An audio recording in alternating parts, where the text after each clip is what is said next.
we've got to watch the data. And the Prime Minister, when he brought in the national lockdown, set out 4 considerations. We've got to see the number of deaths coming down, and sadly, we haven't seen that yet. We need to clearly see the pressure on the NHS reducing, and as you've just heard from Professor Powis, we are not seeing that yet. And then there's 2 other considerations, which is we must see the vaccination program working, and the rollout is going really well. So that is clearly on track, but we've still got a massive effort, and we need to see the efficacy of the vaccine working in practice, saving lives, which we know that it will from the clinical trials, but I want to see that in actually happening on the ground. And then the 4th consideration is that there isn't some other new variant, in the same way that in December we discovered the new variant that caused so many difficulties and meant that the old 3-tiered system ceased to work. We monitor all the time for new variants, and as you know, we've taken very significant and rapid action to protect Britain from new variants that are spotted overseas.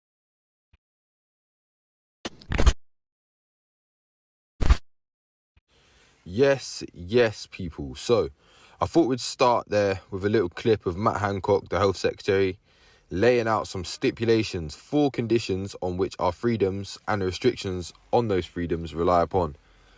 So he opens up with saying that we must watch the data, and then gives us the first condition. Now, let's just be clear here. These 4 conditions so far, they'll probably think up of another 2 as this continues to play out, but these 4 conditions so far are all required to be met in order for us to be able to see any kind of past normality return, regain any sense of basic freedoms we had before this whole pandemic scenario. And that hope, that clinging on to the idea that we will regain this pre-COVID normality, if these are met, in my opinion, is being weaponized to instill conformity among those who may be skeptical, but are a bit on the fence in terms of how bad the implications of these past months and the future restrictions may truly be. So really, it's just more fear-mongering, which is why I would like to predominantly concentrate on the last condition Mr. Hancock just mentioned. But yeah, I really do feel as though the hope that things could return to pre-COVID normal is being weaponized to induce conformity among those who may be somewhat skeptical. So first we had the number of death rates going down, although of course it wasn't specified by him whether this is deaths from people with COVID or directly of it. Have you died with COVID or of COVID directly? Or indeed how we may perceive this data if the way it's formulated and presented changes as it has over this period. They're talking about the 28 days period since COVID, since you had a positive test. They're talking about increasing that. So if the 28-day increases to like 60 days and all of a sudden you've got an influx of COVID-related deaths, not saying they're of COVID, but if COVID is on the certificate or whatever for any reason, if they extend the period of time after your test in which they're going to include COVID as the primary cause, then of course the numbers will increase drastically. And there's no sort of guidance on whether we should ignore that and stick to 28 days. Of course we won't do. If they say 60, it's now 60 and the numbers will go up as they see fit. Secondly, he mentions the need for reduced pressure on the NHS. And I mean, firstly, if the pressure on the NHS hasn't been reduced over this period with the amount of routine treatments put on hold and general A&E admissions being as they are, on top of all the dancing shenanigans and all the rest of it, not to mention the talk of these things already being a major issue in the future, with Chris Whitty speaking on restrictions being a necessity for next winter prior to mentioning of any alternative strains. And then, of course, this just being from the general narrative from the government and the NHS over the past nigh on a decade now, the winter strain on the NHS, bringing it to its brink.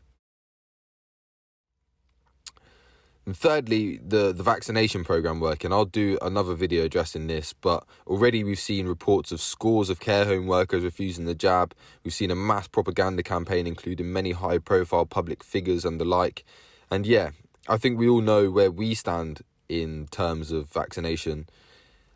It's just a question of them alluding to figures that they need to reach this 85% marker, and then how they will go about implementing their will once those goals can't be achieved in the desired ways for them. So if that so be the case, even, you know, they're talking about this 85% figure. If they get nowhere near that sort of 50, 60%, I don't know, then the question is, how are they going to go about enforcing the vaccine to reach the figures that they've already previously mentioned. Then fourthly, and the part that I want to focus on primarily, no new variant. So there can be no new variants. Now, the reason I wanted to focus on this predominantly is because it segues nicely into the question that I really wanted to pose in this video, and that is, will lockdown ever end? Now, I'll give my own personal opinion on this, and the answer is a resounding no. Lockdowns are here to stay from now until the foreseeable future. Now, I'm not talking about this specific lockdown, this specific set of restrictions here. Of course, these at some point will be altered, changed, loosened.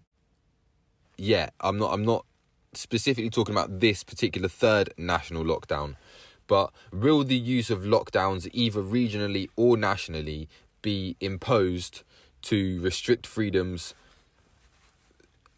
at will, in line with whatever data it is that they provide us with and however they decide to interpret that data? And my answer is yes. That's exactly what's going to happen. Like I said before previously, the clinging on to the idea that if we just conform, if we just go along with it, then, you know, we will get back to pre-COVID normality, is being weaponized to induce and secure some kind of conformity. Not from those who are already conforming, but those who may be somewhat skeptical about the general narrative or how long this might be going on for. And it seems to me like it's just being played out over a period of time that's designed to wear people down to a point where they feel like compliance is the only option that they have. There is no other choice. We do what the government says, and then you just hope and pray that this horrible, deadly virus disappears into thin air, just as the other ones pop up out of thin air, and we can return back to pre-COVID normality with no restrictions, no lockdowns, no nothing, and no mention of it ever again. But no, this is never, ever, ever going to happen. And so, yeah, I would advise against conformity in the hope that things will go back to normal by summertime-ish, or whenever you may be hoping that they'll go back to normal by, because I am saying it is just not happening. These lockdowns will be here in place, national, regional, to stay for a very long time. And the reason that I say this is because of the fourth point. Now, the 3 points prior to this, you know, we had the death rates going down, relief pressure on NHS, the vaccine program working. All of those three indicate that it's going to be very, very hard to meet all of those stipulations and conditions. But this fourth one, no.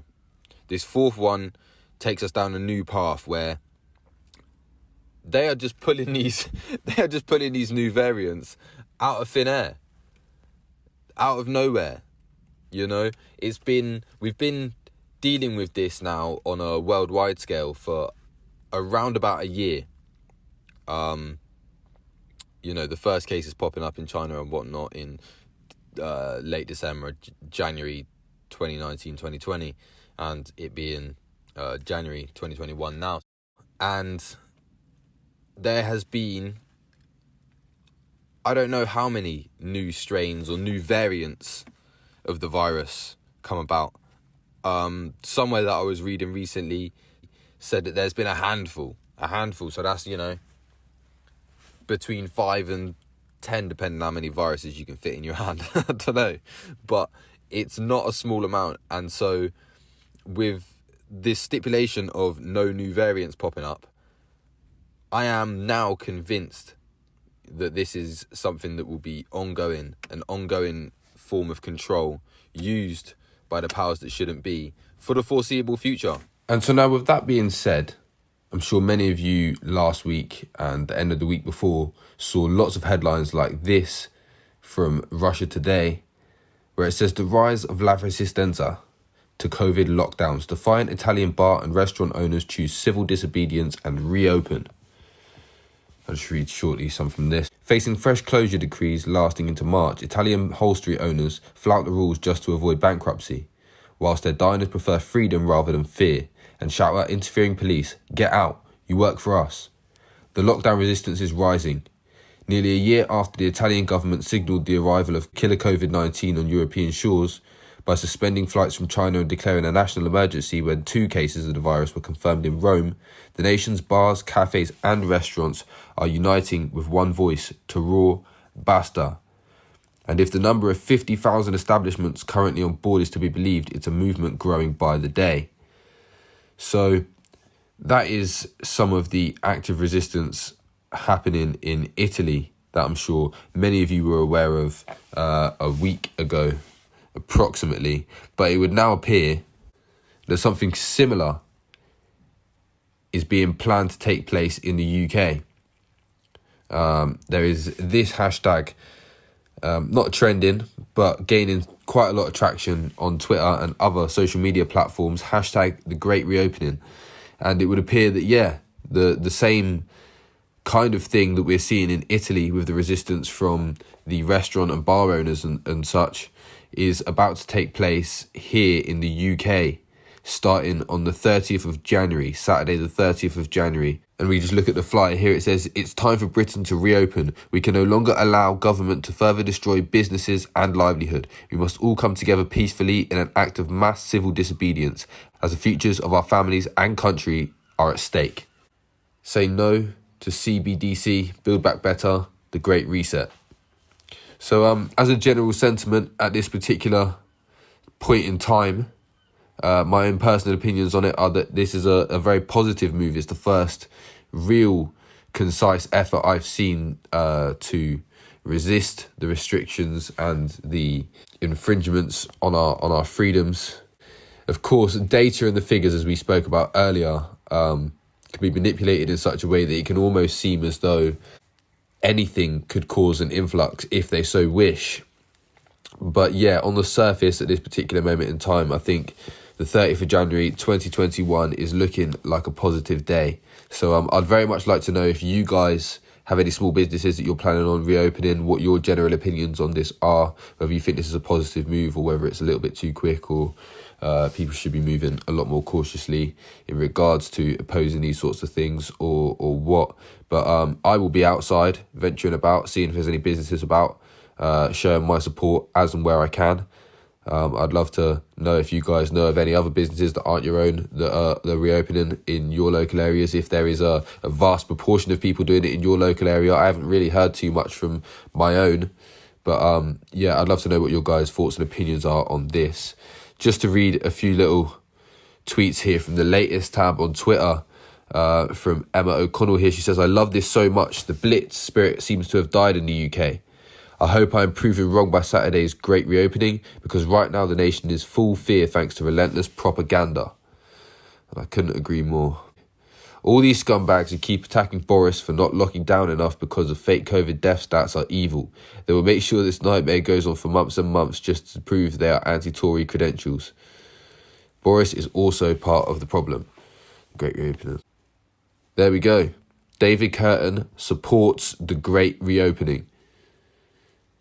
He is, if you're not aware, he is, I believe, going to be running for a mayoral position in London.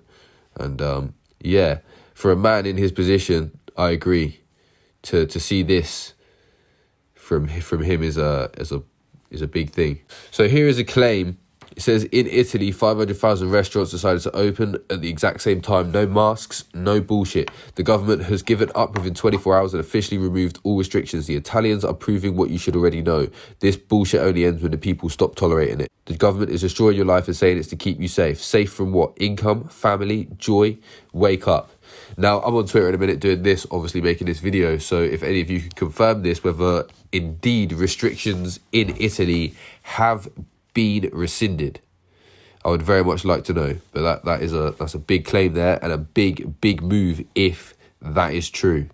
J Abdul says, hashtag the great reopening, you fucking idiots. NHS Abdul.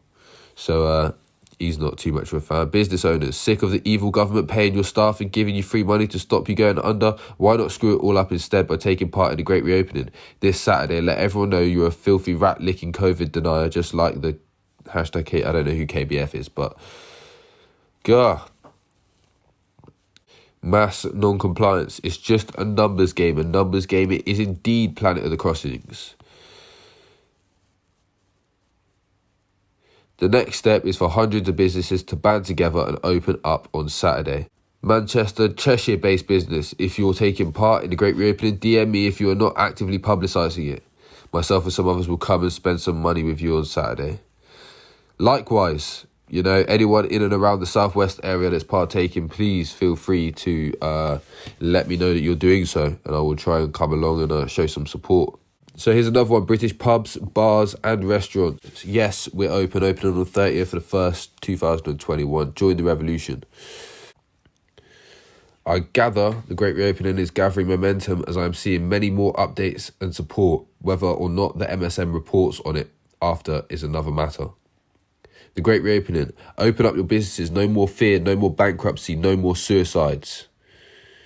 So yeah, like I say, this really is picking up some momentum here within the UK, and it would appear that this is going to be taking place. So again, I would just like to know you guys' thoughts on this.